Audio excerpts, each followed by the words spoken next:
امیر صحابہ میں سے، مالدار صحابہ میں سے. ہماری طرح ذات پات امیری غریبی نہیں دیکھتے تھے. کیا دیکھتے تھے؟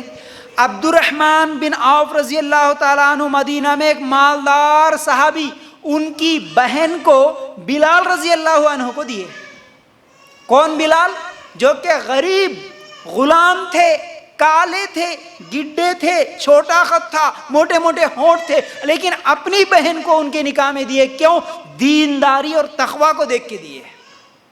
اس بلال کو اللہ کے رسول صلی اللہ علیہ وسلم جنت کی گارنٹی دیے تھے، جنت میں پیروں کی قدموں کی چلنے کی آواز سن کے آ کے دیے تھے. تو اس لیے دینداری کی وجہ سے صحابہ ایک دوسرے کے ساتھ رشتے کرتے تھے. آسان نکاح. تو وہ عبد الرحمن بن عوف رضی اللہ تعالیٰ عنہ کا نکاح ہوا.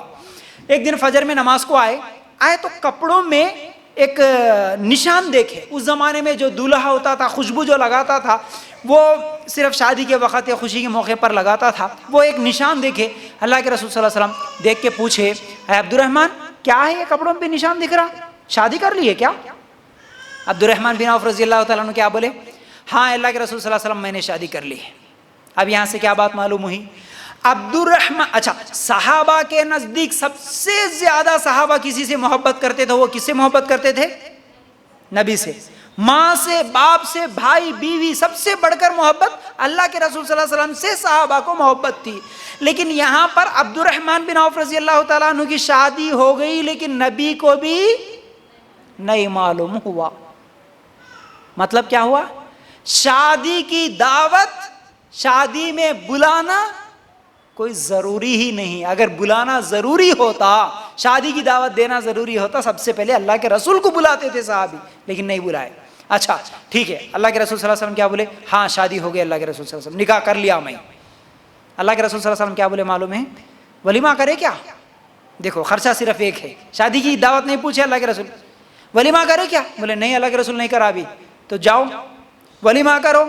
اور مہر میں کیا دیے یہ بھی پوچھے. مہر میں کیا دیے تم بیوی کو؟ اللہ کے رسول صلی اللہ علیہ وسلم سونے کا ایک ٹکڑا دیا. مالدار صحابی تھے، مہر میں بیوی کو دیے، سونا دیے، لیکن ولیمہ نہیں کرے. تو اللہ کے رسول بولے ولیمہ کرو. اچھا پلٹا کیوں؟ اللہ کے رسول صلی اللہ علیہ وسلم یہ بھی نہیں بولے کیا عبد الرحمن میرے کو بھول گئے تم، شادی کی دعوت نہیں دیے، ایسا کیسا شادی کر لی؟ ہم بولتے نا انہیں کون کی کب کی ایک بار ملے سو رہتا، اس کو بھی پوچھتے کہ آج ہی تمہارے بچیوں کی شادیوں میں ہمارے کو نہیں بلائے، بھول گئے، غیر ہے سمجھے، کیا کیا باتیں بولتے ہیں ہم لوگ. تو اللہ کے رسول صلی اللہ علیہ وسلم ایسی بات نہیں بولے، ولیمہ کرنے کا حکم دیے. آسان ہے. دیکھو شادی ایک اور آسان طریقہ، جابر رضی اللہ عنہ، صحیح بخاری کی روایت، جابر رضی اللہ عنہ بھی کیا کرے؟ نکاح کر لیے. نکاح کرنے کے بعد اللہ کے رسول صلی اللہ علیہ وسلم کو معلوم ہوا. اللہ کے رسول صلی اللہ علیہ وسلم نے پوچھا، اے جابر تم کس سے نکاح کرے؟ کنواری سے یا بیوہ سے؟ دیکھو اس زمانے میں کنواری اور بیوہ میں بھی فرق نہیں ہوتا. جابر رضی اللہ عنہ بولے اللہ کے رسول صلی اللہ علیہ وسلم نے ایک بیوہ سے نکاح کر لیا. اللہ کے رسول صلی اللہ علیہ وسلم بولے اے جابر تم بھی کنوارے ہو، اور تم ایک کنواری عورت سے اگر نکاح کر لیتے تو اچھا تھا، لیکن تم بیوہ سے نکاح کیوں کرے؟ خالی مشورہ دیے. تو جابر رضی اللہ عنہ بولے اللہ کے رسول صلی اللہ علیہ وسلم میری 9 چھوٹی چھوٹی بہنیں ہیں، اگر میں ایک کنواری عورت سے شادی کر لوں گا میری بہن کی کون ذمہ داریاں سنبھالے گا؟ یہ سوچ کے میں ایک بڑی عمر والی بیوہ عورت سے شادی کر لیا. مطلب کیا ہوا؟ جابر رضی اللہ عنہ کا بھی نکاح ہوا، لیکن اللہ کے رسول کو معلوم ہی نہیں ہوا، تو شادی کی دعوت نہیں تھی. اچھا ایک اور واقعہ سناتا ہوں. جیسا کہ عائشہ رضی اللہ تعالیٰ عنہ، فاطمہ رضی اللہ تعالیٰ عنہ کے واقعات ہم کئی مرتبہ سنے. ان کی شادیوں میں بھی نہ لینا تھا نہ دینا تھا، ان کی رخصتیوں میں بھی کسی بھی چیز میں کوئی خرچہ نہیں تھا. ٹھیک ہے. پھر اسی طرح کیا ہوا، ایک عورت، آخری ایک واقعہ سنا دیتا ہوں. وہ یہ ہے کہ ایک عورت نبی کریم صلی اللہ علیہ وسلم کے پاس آئی. آخری واقعہ غور سے سننا، کتنا آسان تھا نکاح. اللہ کے رسول صلی اللہ علیہ وسلم ایک مرتبہ صحابہ کے ساتھ مجلس میں بیٹھے ہوئے ایک عورت آئی اور کہنے لگی اللہ کے رسول صلی اللہ علیہ وسلم میں آپ سے نکاح کرنا چاہتی ہوں. جائز ہے. اگر دیکھیے اسلام میں یہ جائز نہیں ہے کہ چوری چھپے میسیجز کرنا، افیئر کرنا، یہ وہ باتیں، یہ سب چیزیں جائز نہیں ہے. لیکن جائز ہے تو کیا، اگر کوئی عورت کسی مرد سے یا کوئی مرد کسی عورت سے یا اس کے والدین سے ڈائریکٹ بول سکتا ہے میرا ارادہ ہے آپ سے نکاح کرنے کا، کیا آپ راضی ہے؟ یہ جائز ہے. عورت آئی بولی اللہ کے رسول صلی اللہ علیہ وسلم میں آپ سے نکاح کرنا چاہتی ہوں. اللہ کے رسول صلی اللہ علیہ وسلم خاموش رہے. پھر پوچھی، اللہ کے رسول خاموش رہے، پھر پوچھی، اللہ کے رسول خاموش رہے۔ اب صحابہ کو معلوم ہوا اللہ کے رسول صلی اللہ علیہ وسلم آواز نہیں دے رہے، اس کا مطلب نکاح کرنے کا ارادہ نہیں ہے۔ فوراً بازو میں ایک صحابی تھے، بولے اللہ کے رسول اگر آپ کا ارادہ نہیں ہے تو وہ عورت سے میں نکاح کر لوں کیا؟ میں کر لوں کیا نکاح؟ بولے اچھا ٹھیک ہے، تو نکاح کرنا چاہتا ہے، عورت سے بھی پوچھے، وہ بھی راضی یہ بھی راضی۔ اللہ کے رسول صلی اللہ علیہ وسلم بولے مرد سے، ٹھیک ہے تجھے مہر میں دینے کے لیے کیا ہے تیرے پاس؟ کیا ہے مہر میں دینے؟ بولے اللہ کے رسول میرے پاس تو کچھ بھی نہیں ہے۔ غریبی تھی، جا گھر کو جا کے دیکھ، کچھ تو بھی ہوں گا لے کے آ جا۔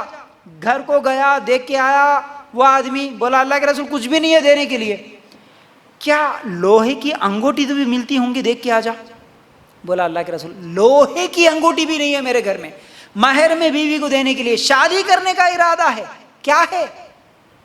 آج کی طرح 5 لاکھ روپے، 10 تولے سونا، فنکشن ہال کچھ بھی نہیں، وہاں صرف لوہے کی انگوٹھی بھی نہیں ہے گھر میں، لیکن شادی کرنے کا ارادہ ہے۔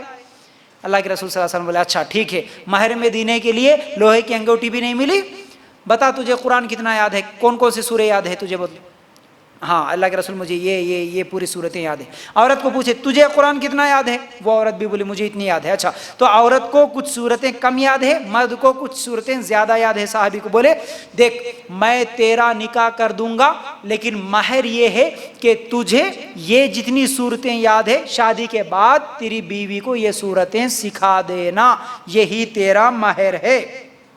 ان صورتوں کے بدلے میں تیرا نکاح اس عورت سے کر رہا ہوں۔ یہاں پر تعلیم ہی حق مہر بنی، اسی مجلس میں ان دونوں کا نکاح پڑھا دیا۔ اللہ کے رسول صلی اللہ علیہ وسلم میاں بیوی بن کے چلے گئے گھر کو۔ کتنا آسان ہو گیا نکاح۔ لڑکا لڑکی راضی تھے، گواہ بھی موجود تھے، ولی کی بھی اجازت تھی، وہیں پر نکاح ہو گیا۔